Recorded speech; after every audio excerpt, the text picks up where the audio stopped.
Halo Sobat Fisika, apa kabar kalian hari ini? Kembali lagi bersama saya di video kali ini. Nah, di video kali ini kita akan belajar bersama-sama materi tentang gempa bumi. Nah, teman-teman, mungkin kata gempa bumi ini tidak asing lagi bagi kalian yang dengar, karena di Indonesia juga sering terjadi yang namanya gempa bumi. Nah, teman-teman, di sini materi gempa bumi itu kita akan belajar 5 sub pokok. Nah, yang pertama itu kita akan belajar tentang pengertian dari gempa bumi. Yang kedua ada penyebab gempa bumi. Yang ketiga, klasifikasi gempa bumi. Yang keempat, alat pengukuran gempa bumi. Dan yang terakhir ada dampak gempa bumi. Nah, di sini teman-teman, itulah dari 5 sub pokok ini yang kita akan belajar bersama-sama di video kali ini. Nah, sekarang mari kita lihat yang pertama. Nah, yang pertama itu ada pengertian dari gempa bumi. Nah, kira-kira ada yang tahu apa sih itu gempa bumi? Nah, gempa bumi adalah getaran atau goncangan yang terjadi pada permukaan bumi akibat dari pelepasan energi dari dalam secara tiba-tiba dan menciptakan gelombang seismik. Nah, teman-teman, gempa bumi ini biasanya disebabkan oleh pergerakan gerak atau lempeng bumi. Nah, bencana alam gempa bumi ini terjadi secara tiba-tiba. Nah, berbeda dengan bencana alam lainnya, seperti banjir. Misalnya kalau ada hujan, pasti akan terjadi yang namanya banjir. Nah, kalau sedangkan gempa bumi ini, biasanya gempa bumi ini terjadi itu secara tiba-tiba, tanpa manusia itu mengetahuinya akan terjadinya gempa bumi. Nah, gempa bumi itu teman-teman ternyata banyak menghancurkan dalam kehidupan kita, baik itu manusia dapat merenyit nyawa manusia, dapat menghancurkan rumah kita, dan berbagai macam lainnya. Nah, berikutnya teman-teman, kita akan belajar tentang penyebab terjadinya gempa bumi. Nah, tadi teman-teman kita sudah belajar bahwa gempa bumi biasanya disebabkan oleh pergerakan gerak atau lempeng bumi. Nah, teman-teman, menurut lempeng tektonik, permukaan bumi terpecah menjadi beberapa lempeng tektonik besar. Nah, lempeng tektonik adalah segmen gerak bumi yang mengapung di atas atmosfer yang cair dan panas. Oleh karena itu teman-teman, lempeng tektonik ini bebas untuk bergerak dan saling berinteraksi satu sama lain. Jadi teman-teman, nah, daerah perbatasan lempeng-lempeng tektonik ini merupakan tempat yang memiliki kondisi tektonik yang aktif yang dapat menyebabkan gempa bumi, gunung berapi, dan pembentukan dataran tinggi. Jadi teman-teman, lapisan paling atas bumi yaitu litosfer. Nah, litosfer ini merupakan batuan yang relatif dingin dan bagian paling atas berada di kondisi padat dan kaku. Di bawah lapisan ini terdapat batuan yang jauh lebih panas yang disebut dengan mantel. Jika dua lempeng bertemu pada suatu sesar, keduanya dapat bergerak saling menjauhi, saling mendekati, atau saling bergeser. Nah, teman-teman, umumnya gerakan ini berlangsung lambat dan tidak dapat dirasakan oleh manusia, namun terukur sebesar 0 sampai 15 cm per tahun. Kadang-kadang lempeng tektonik ini macet dan saling mengunci, sehingga terjadi pengumpalan energi yang berlangsung terus sampai pada suatu saat batuan pada lempeng tektonik ini tidak lagi kuat menahan gerakan tersebut, sehingga terjadi pelepasan mendadak yang kita kenal sebagai gempa bumi. Nah, yang ketiga teman-teman, kita akan belajar bersama tentang klasifikasi gempa bumi. Nah teman-teman, ada yang tahu apa-apa saja sih klasifikasi dari gempa bumi? Nah, klasifikasi dari gempa bumi ini teman-teman terdiri dari 4 bagian, yaitu yang pertama itu ada gempa tektonik, yang kedua vulkanik, yang ketiga gempa batuan, dan yang terakhir ada gempa epicentrum dan hiposentrum. Nah, sekarang teman-teman kita akan bahas satu persatu. Mari kita lihat yang pertama ada gempa tektonik. Nah, ada yang tahu apa sih itu gempa tektonik? Gempa tektonik adalah gempa yang terjadi akibat pergeseran gerak bumi. Gempa tektonik sering juga disebut dengan gempa dislokasi karena peristiwa tektonik mengakibatkan dislokasi pada suatu permukaan bumi. Nah, teman-teman, ada yang tahu apa sih dislokasi itu? Nah, dislokasi adalah patahan. Nah, dislokasi ini berasal dari kata dis yang artinya terpisah dan lokus yang artinya tempat.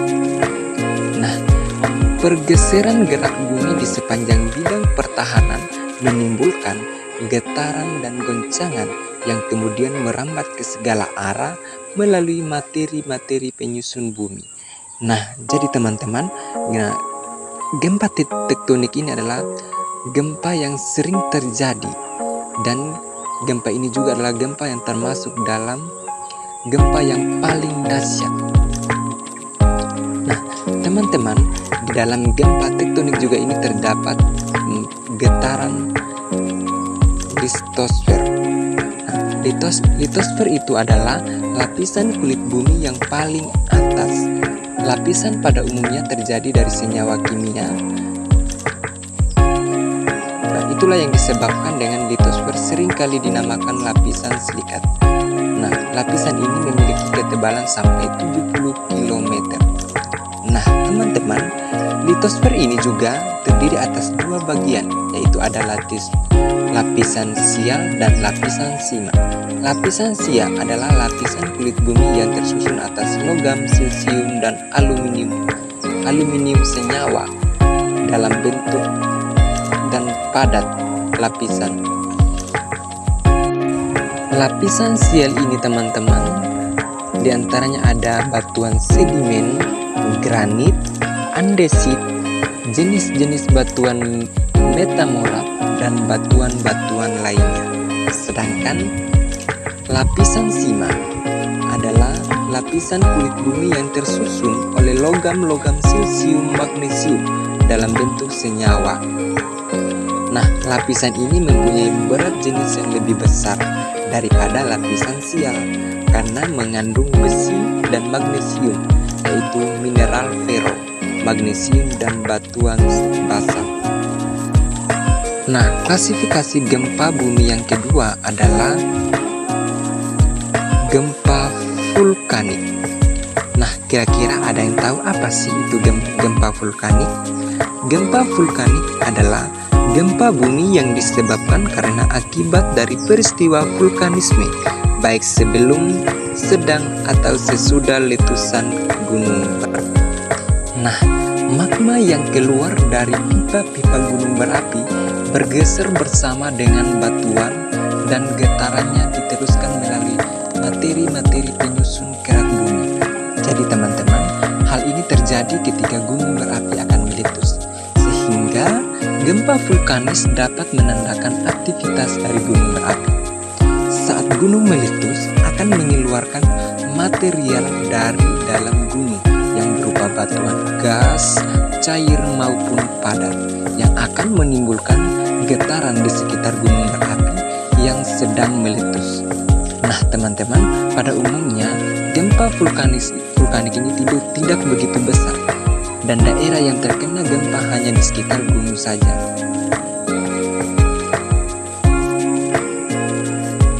Nah, bahan-bahan yang dikeluarkan oleh gunung berapi yaitu yang pertama ada eflata atau biasa disebut dengan benda padat. Nah, menurut asalnya eflata dibagi dua, yaitu eflata halogen berasal dari batuan sekitar pipa kawat yang ikut terlempar, dan eflata antogen berasal dari magma sendiri atau disebut juga piroklastik. Menurut ukuran, eflata dibedakan atas bom, yaitu batuan-batuan besar. Lapisan ini yaitu batuan-batuan sebesar kacang atau kerikil, pasir, debu, dan batuan apung. Nah, bahan yang kedua itu ada bahan cair. Nah, bahan cair ini terdiri atas lava, yaitu magma yang telah sampai di luar. Yang kedua itu lahar panas, berupa lumpur panas mengalir yang terjadi dari magma yang bercampur air. Dan yang ketiga itu ada lahar dingin, yaitu lumpur magma yang telah mendingin. Nah, bahan yang ketiga itu ada ekskalasi atau bahan gas. Nah, bahan gas ini terdiri atas solvatar, yaitu gas belereng yang keluar dari dalam lubang. Yang kedua atau fumoral atau uap air. Yang ketiga ada movel, yaitu gas asam arang atau disebut dengan CO2. Nah, klasifikasi gempa bumi yang ketiga itu adalah gempa batuan. Nah, apa sih itu gempa batuan? Gempa batuan adalah getaran bumi yang terjadi akibat adanya aktivitas manusia di permukaan bumi. Nah, gempa bumi batuan juga disebut gempa bumi runtuhan, terjadi karena runtuh atau retaknya tanah. Jadi teman-teman, gempa bumi ini juga bersifat kecil. Daerah dipengaruhi hanya sekitar 1-100 meter. Contohnya, peledakan batuan pada saat penambangan atau pembangunan tambang yang berbentuk terowongan, pegunungan kapur, atau lubang di bawah tanah, karena batuan di dalamnya dieksploitasi sehingga mengakibatkan munculnya rongga bawah tanah. Jadi klasifikasi gempa bumi yang terakhir itu adalah gempa epicentrum dan hipocentrum. Nah, dalam epicentrum dan hipocentrum ini itu ada dua istilah dalam gempa, yaitu epicentrum dan hipocentrum. Nah, epicentrum itu sendiri adalah titik di permukaan bumi yang terletaknya tepat di atas pusat gempa. Sedangkan hipocentrum adalah pusat gempa yang merupakan titik awal gempa muncul lalu merambat ke atas mencapai permukaan tanah. Nah, itu adalah beberapa klasifikasi dari gempa bumi. Nah, sekarang kita akan masuk di alat pengukuran gempa bumi. Nah, alat yang biasa digunakan dalam pengukuran gempa bumi itu adalah seismograf. Nah, seismograf adalah alat atau sensor getaran yang biasa digunakan untuk mendeteksi gempa bumi atau getaran pada permukaan bumi. Nah, alat seismograf ini dapat mencatat gempa berbentuk vertikal dan gempa berbentuk horizontal. Nah, ketika terjadi gempa, getaran yang terekam adalah gelombang primer karena kecepatan rambatnya paling tinggi, lalu diikuti oleh rekaman gelombang sekunder yang memiliki kecepatan rambat lebih rendah dari gelombang primer. Nah, gelombang permukaan datangnya paling akhir karena memiliki kecepatan rambat paling rendah. Seismograf mencatat semua getaran dan kecepatan rambat gempa bumi dalam bentuk seismogram. Alat ini sangat sensitif terhadap gelombang seismik yang ditimbulkan karena gempa bumi, ledakan nuklir, dan sumber gelombang seismik lainnya. Jadi teman-teman, prinsip kerja dari seismograf ini yaitu mengembangkan kerja dari bandul sederhana. Nah, di dalam bandul sederhana ini teman-teman, kita akan menentukan yang namanya periode dari getaran dan frekuensi dari getaran. Nah, periode getaran merupakan waktu yang diperlukan untuk menentu suatu getaran. Jadi rumus yang digunakan dalam periode getaran ini adalah T sama dengan T per N. Sedangkan frekuensi getaran ini merupakan banyaknya getaran tiap sekon. Rumus yang digunakan adalah F sama dengan N per T. Nah, sekarang kita akan masuk yang terakhir, itu adalah dampak dari gempa bumi. Nah, dampak dari gempa bumi yang pertama itu adalah longsor. Gempa bumi adalah getaran yang ditimbulkan karena adanya gerakan endogen. Hentakan gempa dan bergoyangnya tanah menyebabkan keluarnya tanah dan massa batuan yang menyebabkan tanah longsor dan lumpur, dan longsornya batuan di atasnya. Semua ini mendorong terjadi kerusakan dan kerugian pada kehidupan di muka bumi ini. Nah, teman-teman, jadi longsor ini sering sekali terjadi di pemukiman-pemukiman yang rawan akan gempa bumi. Nah, yang kedua itu adalah perubahan struktur tanah dan batuan. Dengan adanya getaran serta gerakan yang disebabkan oleh tenaga endogen, maka struktur tanah akan berubah dan mengalami kerusakan. Nah, itulah yang dapat menyebabkan dari gempa tanah, teman-teman, sehingga struktur tanah yang ada di muka bumi ini itu berubah, sehingga banyak sekali masyarakat itu yang akan kewalahan jika ia memperoleh untuk menanam sebuah kebutuhan sehari-hari. Nah, yang ketiga itu ada hilangnya makhluk hidup dan munculnya penyakit. Ternyata teman-teman, nah, dampak dari gempa bumi ini juga itu dapat menghilangkan nyawa manusia dan dapat merusak segala tumbuh-tumbuhan yang ada di muka bumi ini, dan dapat juga menyebabkan kepada hewan-hewan. Nah, bencana gempa dan tsunami menghilangkan nyawa manusia, tumbuhan dan hewan akibat tertimpa runtuhan serta tersapu oleh gelombang air yang besar. Beberapa jenis keanekaragaman hayati terancam akan menyebabkan perubahan pada komposisi dan penyebaran geografis ekosistem. Nah, setiap individu itu harus beradaptasi pada perubahan yang terjadi, sedangkan habitatnya akan terdegradasi. Spesies yang tidak dapat beradaptasi akan terancam punah, seperti pada gambar gajah tersebut, teman-teman. Jadi baik teman-teman, itulah sedikit penjelasan materi tentang gempa bumi. Nah, di dalam video ini tadi itu kita sudah belajar bersama-sama tentang pengertian dari gempa bumi, di mana pengertian dari gempa bumi itu datangnya itu secara tiba-tiba. Datangnya secara tiba-tiba. Nah, dan penyebab dari gempa bumi juga tadi, teman. Penyebabnya itu akan terjadinya tsunami dan banyak sekali kerusakan yang akan terjadi di muka bumi.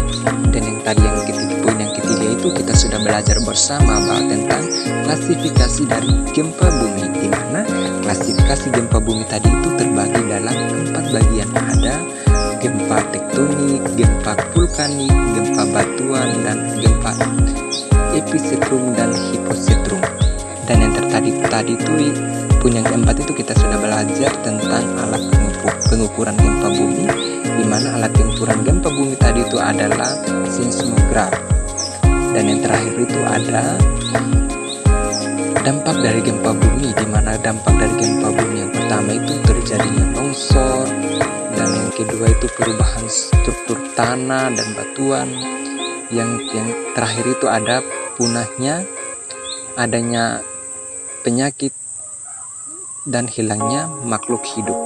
Nah, itulah tadi kita sudah bahas bersama-sama. Nah, dan semoga di video kali ini itu sangat bermanfaat buat teman-teman dan adik-adik semua.